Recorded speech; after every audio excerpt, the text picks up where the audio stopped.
često ga sanjam, baš nedostaje. Fali kad odem kući da svrati.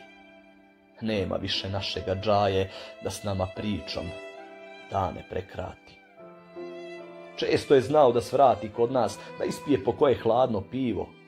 Gle, danas se molim za duši mu spasi, zašto ga nema, kunem sve živo.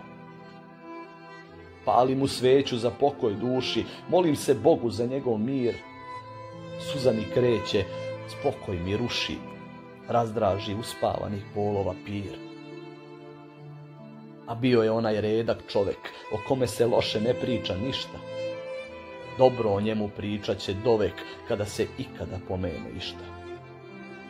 Po dobru i ja pamtit ću njega, a bio je meni ko otac drugi. Znam da nas odozgo sada baš gleda i večna ti slava, spokojan budi.